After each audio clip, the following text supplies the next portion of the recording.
हाँ, बिल्कुल।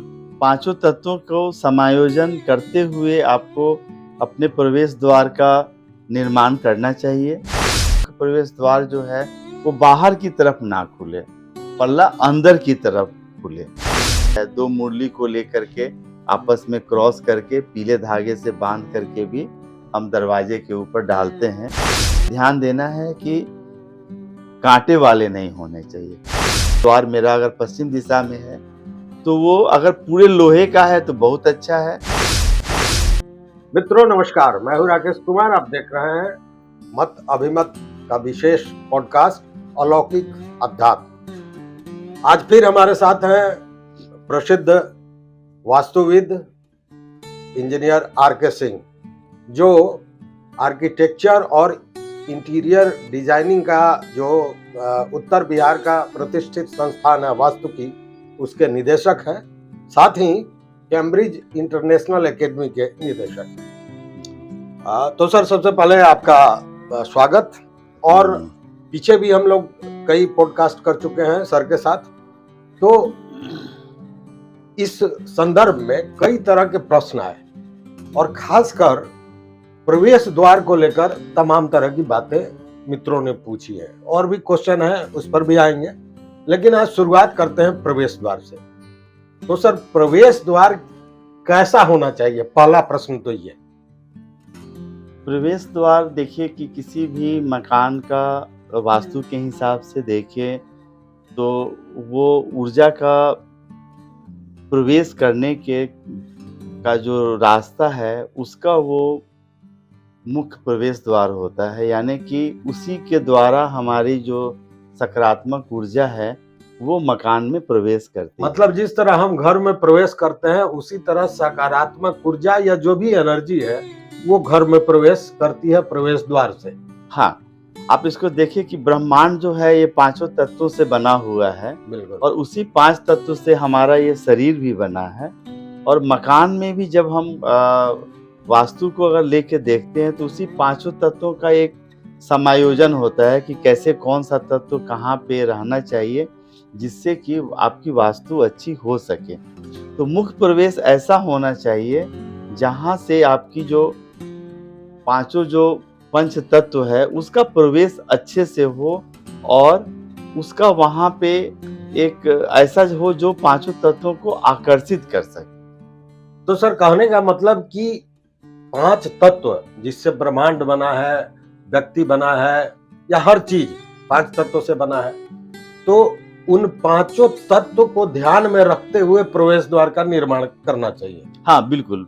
5 तत्वों को समायोजन करते हुए आपको अपने प्रवेश द्वार का निर्माण करना चाहिए। हम लोग भी जब मकानों का नक्शा बनाते हैं और उसकी डिजाइनिंग करते हैं, उसमें हम लोग इन 5 तत्वों के समायोजन की काफ़ी कोशिश करते हैं। जैसे कि रंग के लेकर के उसके जैसे कि जल तत्व है, तो जल तत्व आपके प्रवेश द्वार के आसपास में जल तत्व होना चाहिए। कोई फाउंटेन हो या कोई वाटर बॉडी वहाँ पे होना चाहिए, या एक्वेरियम होना चाहिए। माने प्रवेश द्वार के बाहर के भीतर, माने घुसते। हाँ, या तो बाहर भी हो सकता है या थोड़ा अंदर जाने पे भी आस-पास, हाँ, उसके दाएं साइड में। क्योंकि मान लीजिए प्रवेश द्वार के भीतर जैसे घुसते हैं एक्वेरियम है, तो वो तो जल तत्व को खींचेगा। हाँ, अंदर आप एक्वेरियम रख सकते हैं, या बाहर में भी कोई फव्वारा है, कोई चीज है, तो आप उसको रख सकते हैं। जी। इसके अलावा आपको ध्यान देना है कि घर के जितने भी द्वार हैं, उससे इसकी ऊंचाई ज़्यादा होनी चाहिए, उससे इसकी चौड़ाई ज़्यादा होनी चाहिए। यानी कि घर का कोई और दरवाज़ा इससे ज़्यादा बड़ा या इससे ज़्यादा ऊंचा नहीं होना चाहिए, क्योंकि ये आपका मुख्य प्रवेश द्वार है। तो ये सबसे बड़ा साइज में ये होना चाहिए, इसको ध्यान में रखने की माने ऊंचाई, चौड़ाई अन्य दरवाजों से अलग होना चाहिए। अच्छा सर, एक चीज हम देखे हैं, इसको बताया जाएगा।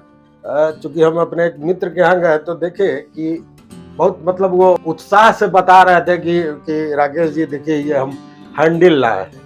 वह हैंडल क्या था, तो लगता था जैसे हाथी का मुंह है और उसमें से सूंड निकला हुआ है, और वही हैंडल था। तो हैंडल भी कुछ होता है क्या उसमें हाँ, वास्तु का? बहुत बहुत उसका भी महत्व है। कोशिश करना है कि दरवाजे पे जो हैंडल है या तो लकड़ी का हो या पीतल का बना है, तो वो बहुत शुभ माना जाता है और उसको आपको लगाना है।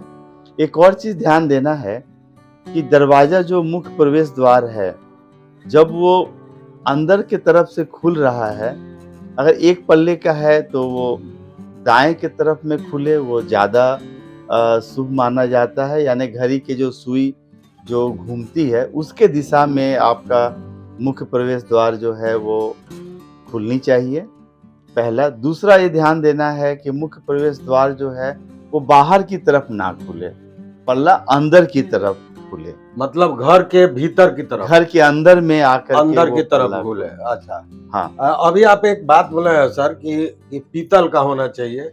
मेरा प्रश्न थोड़ा दूसरा था कि वो अभी जो हैंडल वो बता रहे थे, एडवोकेट है हाई कोर्ट में, तो हैंडल तो उनका है पीतल का ही, लेकिन उसमें वही हमने कहा कि हाथी का सर बना हुआ है और सूंड है, उसी को पकड़ के खींचते हाँ, हैं। वो बहुत अच्छा है, अच्छा हाथी है। का। हाँ, लेकिन ध्यान देना है कि सूंड जो है वो बाएँ की तरफ घूमी होनी चाहिए। नहीं तो बाएं तो नहीं, वो तो सीधे नीचे लटका हुआ है, उसको अगर पकड़ के नीचे खींचते हैं। लटका है, स्ट्रेट है तो ठीक है। स्ट्रेट है तो सूंड ठीक है। अगर मुड़ा हुआ है तो बाएँ की तरफ में अगर मतलब मुड़ा है तो मतलब ज़्यादा कि अच्छा किसी है। जानवर का मुंह या ये सब भी हो तो चलेगा? नहीं, हर जानवर का नहीं, हाथी का। वो हर जानवर का नहीं? हर जानवर का नहीं। अच्छा, आप सिंह का या किसी और जानवर का आप नहीं लगा नहीं सकते। लगा सकते। हाँ, हाँ। अच्छा, ये तो बात हुई ना। बहुत सा घर में देखते हैं कि जैसे घुसते हैं हम लोग तो एक घंटी लगा रहता है, वो सब क्या है? उसको भी लेकर कुछ हाँ, बताइए। ये जो है घंटी का तात्पर्य ये है कि या विंड चाइम हम लोग लगाते हैं, जिससे कि आपको एक सकारात्मक जो ध्वनि है, कर्णप्रिय होना चाहिए, वो आपको अगर प्रवेश करते समय सुनाई देती है, तो वो बहुत अच्छा है। बहुत से लोग घंटी भी लगाते हैं या बहुत से लोग विंड चाइम लगाते हैं, आप वो दोनों भी लगा सकते हैं। एक चीज़ और बताना चाहेंगे कि दरवाजे में जो शटर है, वो एक से ज़्यादा अगर हो, डबल शटर हो, यानी दुपल्ली दरवाज़ा है, तो बहुत अच्छा माना जाता है। प्रवेश द्वार हाँ, का हाँ, मुख्य प्रवेश द्वार जो है, अगर 2 पल्ली हो, डबल अच्छा माना शटर का जाएगा। हो, तो वो सबसे अच्छा माना जाता अच्छा है। बना है। प्राचीन समय में आप देखेंगे जितने भी हम लोग के घर हुआ करते थे, तो उसके सारे जो द्वार होते थे ना, मुख्य प्रवेश द्वार भी सब 2 पल्ले के दो होते पल्ले थे। के होते हैं। हाँ।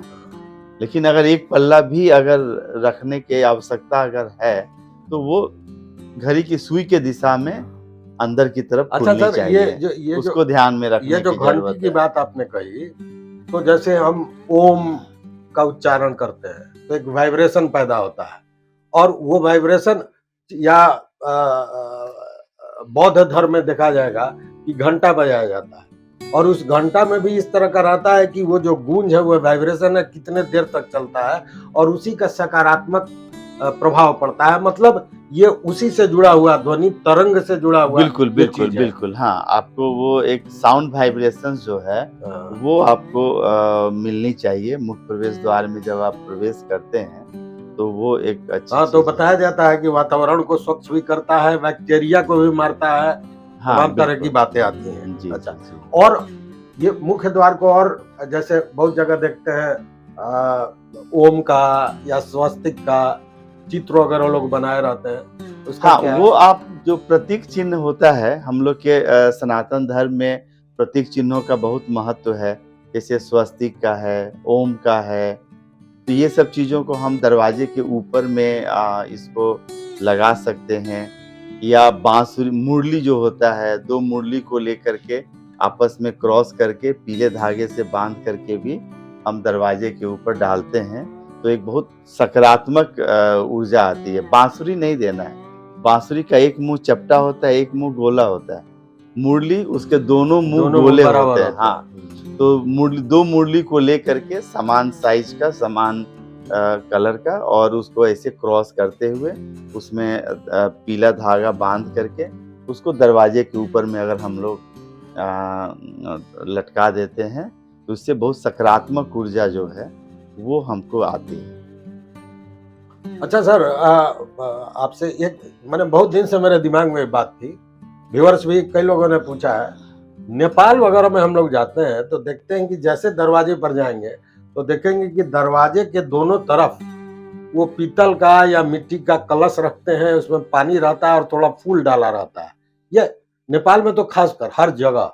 तो इसके पीछे क्या विज्ञान है या वास्तु का क्या मामला है? नहीं, बहुत अच्छा है। देखिए, एक तो जैसे कि पात्र में, पीतल के पात्र में, एक पीतल को तो बहुत शुभ माना गया है और पीतल का कलर भी पीला रंग का है ना? तो उसके कारण एक तो वो भी पीला रंग जो है आपके समृद्धि का, आपके धन का प्रतीक है और उसमें जल तत्व का आना और उसमें फूल का आना, फूल यानी कि पृथ्वी तत्व को रिप्रेजेंट कर रहा है। तो एक साथ आपके वहाँ पे 3-4 तत्व आते हैं और रंग भी आता है, तो उसका बहुत सकारात्मक प्रभाव पड़ता है।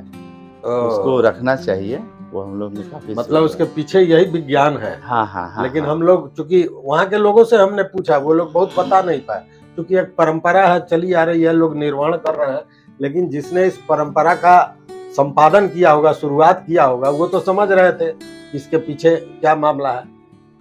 अच्छा, कई जगह देखते हैं, जैसे बेंगलोर में हमने देखा कि वो कॉलोनी है, लेकिन एक फ्लैट को हमने ऐसा देखा जहां रोज सवेरे देखते थे कि महिलाएं बैठ के और डेली रंगोली बनाती हैं।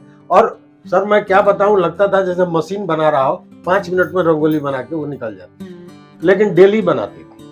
ये बात मेरे समझ में नहीं आ चुकी, और कोई नहीं बना रहा था रंगोली तो हम लोग भी बनाते हैं, लेकिन अब जैसे दिवाली है उसमें बनाते हैं, लेकिन वहां प्रतिदिन बनाया जा रहा था।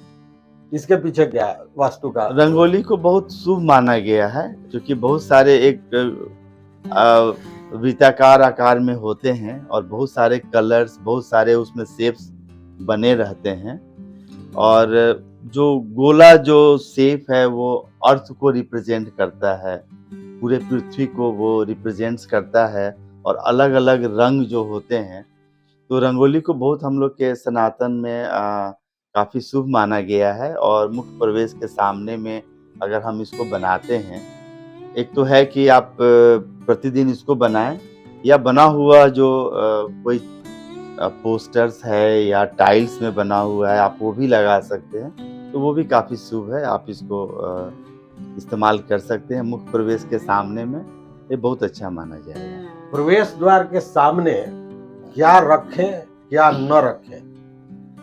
देखिए, मुख्य प्रवेश के सामने में हमने पहले बताया कि अगर पौधा अगर हम लोग रखते हैं, छोटे-छोटे प्लांट्स ऐसे रखते हैं, तो उससे है कि बहुत सकारात्मक ऊर्जा आती है। गमले में रख सकते हैं या अगर फ्लावर बेड बना हुआ है, तो उस बेड में भी हम अपने फूलों को डेवलप कर सकते हैं। लेकिन एक चीज़ का ध्यान देना है कि जब भी हम कोई फूल या तो गमला में रखें या फ्लावर बेड में रखें, ये ध्यान देना है कि काँटे वाले नहीं होने चाहिए, कैक्टस नहीं होना चाहिए, क्योंकि काँटे वाले जो चीज़ होते हैं कैक्टस, मरुभूमि के प्रतीक होते हैं, तो उनको रखने से बचना है। मुख्य प्रवेश के सामने तो बिल्कुल भी नहीं रखना है। घर में नहीं रखें तो बहुत अच्छा है, नहीं अगर तो कम से कम प्रवेश के सामने में या अगल-बगल में बिल्कुल ही नहीं रखें। वाटर बॉडी, जैसे हमने बोला फव्वारा है, छोटा-मोटा कोई जल का पात्र है, आप वो रख सकते हैं, वो बहुत अच्छा है। कोई अच्छे सीनरीज वाले जो तस्वीर हैं, उनको रख सकते हैं आप, बहुत अच्छा है।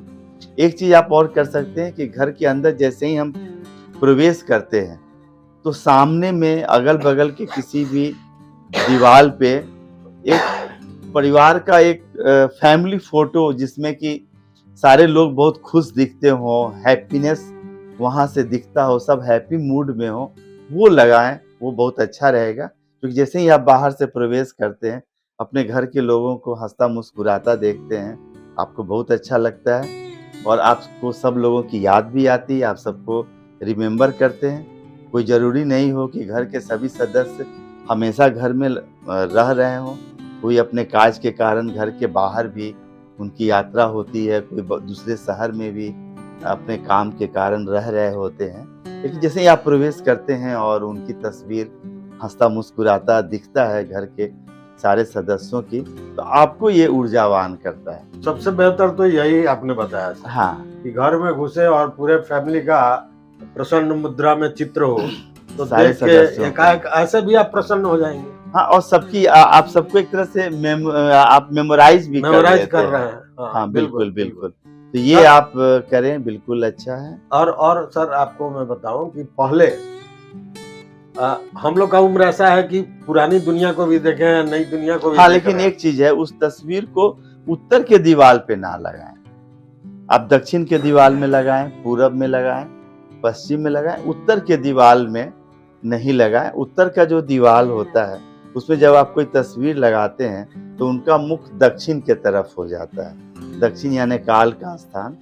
तो कोई स्वर्गीय हैं, पितर हैं, गुरु हैं, उनकी तस्वीर को आप उत्तर की दिशा में लगा सकते हैं। बाकी आप और दिशा में उन तस्वीरों को लगा सकते हैं। देखिए, बड़ा महत्वपूर्ण बताया सर ने। चित्र लगाएं, लेकिन उत्तर के दीवार में न लगाएं, इसलिए कि मुख दक्षिण होता है और दक्षिण काल का दिशा दक्षिण होता है। काल का यम तो का स्थान है। तो ये बड़ा सर, हम बता रहे थे आपको कि हम लोग जिस उम्र के पड़ाव में हैं, पिछली दुनिया को भी देखे हैं, आगे भी देखे हैं।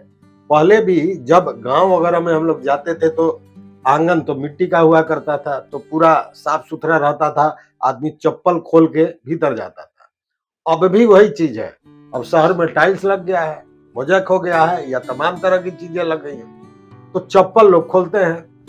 और अमूमन हमने देखा है कि प्रवेश द्वार पर ही चप्पल उतारा जाता है। नहीं, ये काफी गलत है। मुख्य प्रवेश के सामने या आसपास में जूता चप्पल का कोई स्टैंड ना रखे।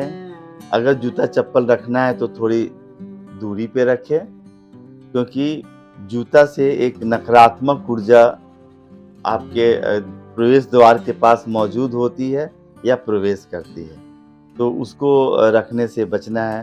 टूटा फूटा सामान वो नहीं रखें।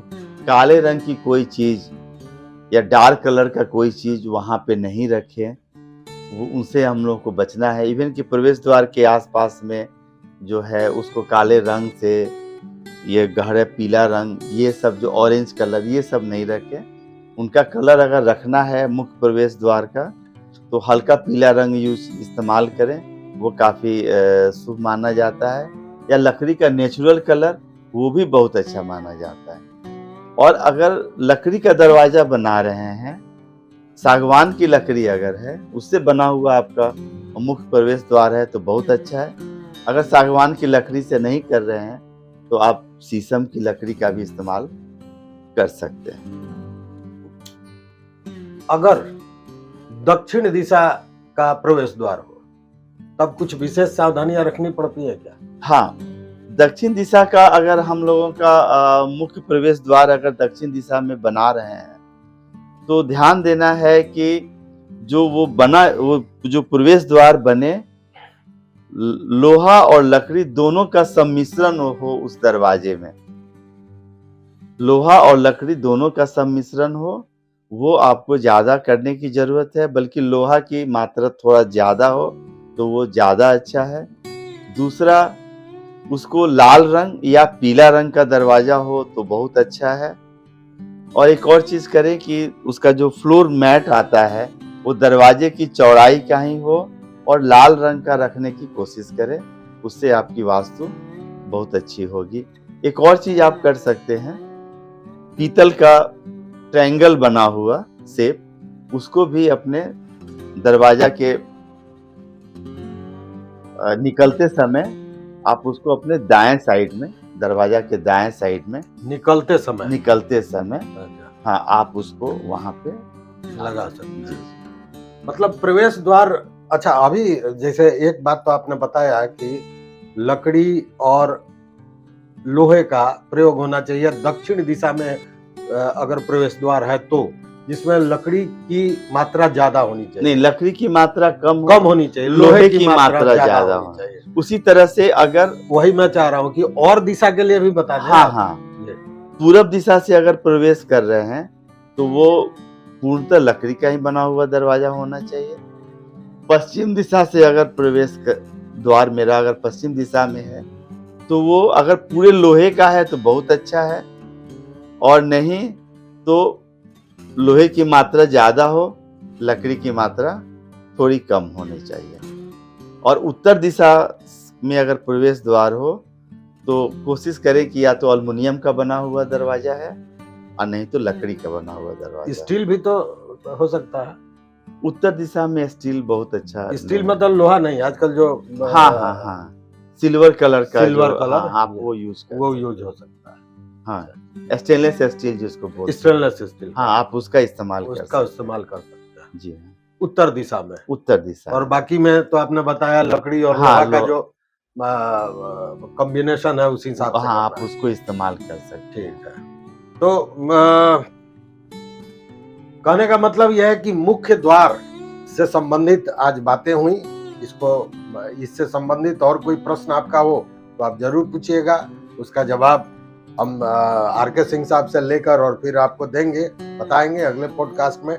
लेकिन सर अब एक और अंतिम चलते चलते आपसे सवाल, घर हम बनाए, बाहर मेरा गेट है, बाहर गेट है मतलब बाउंड्री का गेट है, उसके बाद में हमने, आजकल तो आप देख रहे हैं कि घर में ही गैरेज होता है, तो गैरेज का बड़ा सा गेट बनाया और उस गेट से घुसने के बाद घर में हम घुस रहे हैं, तो अब हम मुख्य दरवाजा किसको माने, उस गेट को मान सकते हैं?